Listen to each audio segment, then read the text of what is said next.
My dear students, this is class 12 maths, chapter 10, exercise 10.8 la question number 6 போட போறோம். Assume that rate at which radioactive nuclei decay அப்படின்னா குறைஞ்சிட்டே போகுது is proportional to the number of such nuclei that present in given sample.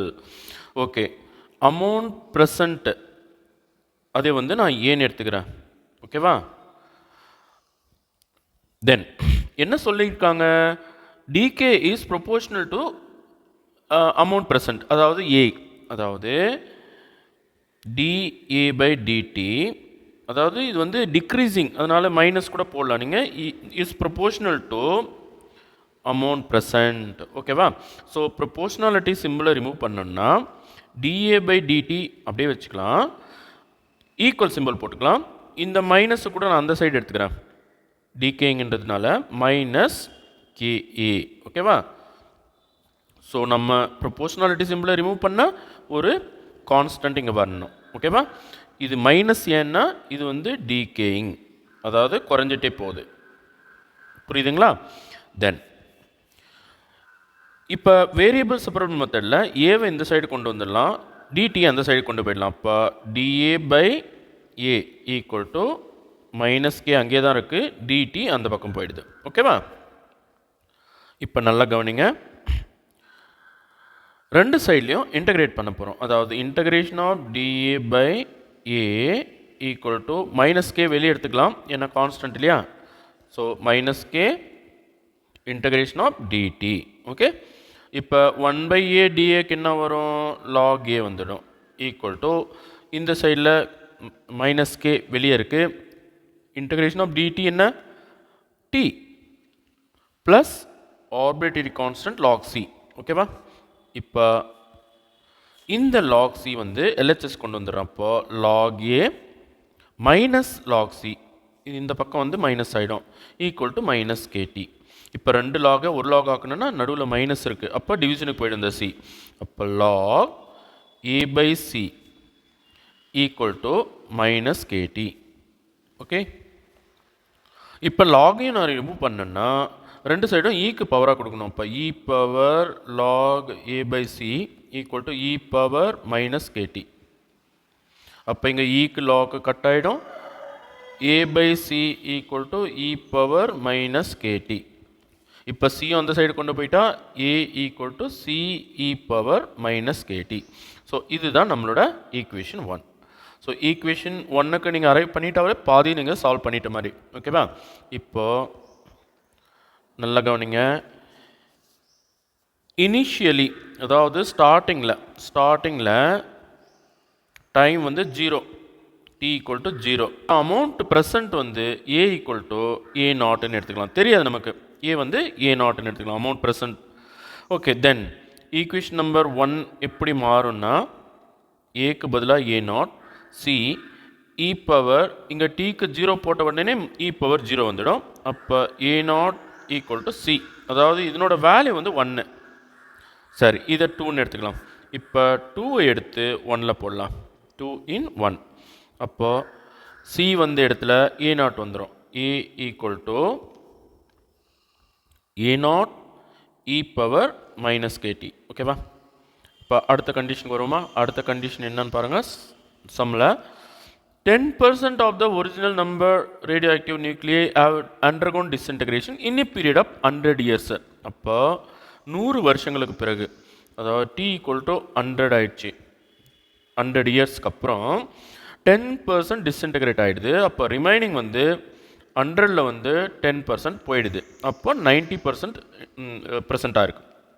10% disintegrate ஆன பிறகு 90% present. ஓகேவா? அதாவது திரும்ப நம்ம ஈக்குவேஷன் நம்பர், இதை வந்து ஈக்குவேஷன் நம்பர் 3ன்னு எடுத்துக்கலாமா? ஸோ ஈக்குவேஷன் நம்பர் 3ல் இந்த டேட்டாவை நான் ஃபீட் பண்ணுறேன்.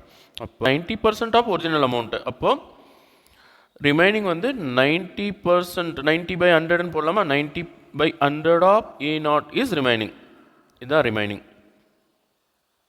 அப்போ 90/100 ஆஃப் ஏ நாட், அதாவது ஈக்குவேஷன் நம்பர் 3ல் நான் இதை போடும்போது 90% of a naught equal to A naught e power minus K into 100.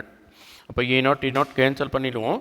அப்போ ஒரு ஜீரோக்கு ஒரு ஜீரோவும் கட் பண்ணிக்கலாம். 9/10 equal to e power minus 100k. Okay, so இதை வந்து ஈக்குவேஷன் நம்பர் 4ன்னு எடுத்துக்கலாம். அதுக்கப்புறம் அடுத்த கண்டிஷன் என்னென்னா, டைம் 1000 இயர்ஸ் ஆகும்போது அமௌண்ட் ப்ரெசன்ட் எவ்வளோ, பர்சன்டேஜ் ஆஃப் அமௌண்ட் ப்ரெசன்ட் எவ்வளோ, இதுதான் கேள்வி. ஓகேவா? So T equal to 1000 after 1000 years, after 1000 years T equal to 1000, then amount present, percentage of amount present எவ்வளோன்னு கேட்டிருக்காங்க. ஓகேவா? So A equal to A naught into, அதாவது சிக்கு பதிலாக A naught into e power minus K into 1000. Okay, so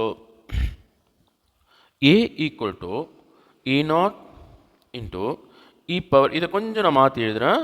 100Kவை உள்ளே வச்சுட்டு, அதாவது minus 100Kவை உள்ளே வச்சுட்டு அதுக்கு பவராக 10 கொடுத்துட்றேன். ரெண்டும் ஒன்று தாங்க பாருங்கள். 10 × 100,000 இல்லையா? ஸோ நான் இதனோட வேல்யூ எனக்கு தெரியும். இ பவர் மைனஸ் 100Kனோட வேல்யூ எவ்வளோ?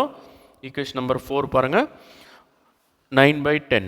So using equation number 4, a equal to A naught into இதுக்கு பதிலாக 9/10 அதுக்கு பவர் 10. ஓகே, ஸோ இப்போ பர்சன்டேஜ் தானே நம்ம question. Percentage of amount a present after 1000 years, இதான் நம்ம கொஷின். ஈக்குவல் டு, இப்போ ரிமைனிங் அமௌண்ட்டு மேலே போடணும். அதாவது 1000 இயர்ஸ்க்கு அப்புறம் எவ்வளோ amount remaining amount after 1000 years by initial amount, அதாவது இனிஷியலி எவ்வளோ இருந்தது, இனிஷியல் அமௌண்ட் இல்லை ஒரிஜினல் அமௌண்ட்டுன்னு கூட போடலாம், இன்ட்டு 100%. ஓகேவா? ஸோ இதோ இருக்குது பாருங்கள், ஈக்குவேஷன் நம்பர் 5ன்னு எடுத்துக்கலாமா? ஸோ ஈக்குவேஷன் நம்பர் 5 மூலயமா ரிமைனிங் அமௌண்ட் ஆஃப்டர் 1000 இயர்ஸ் வந்து ஏ நாட் இன்ட்டு 9/10 பவர் 10.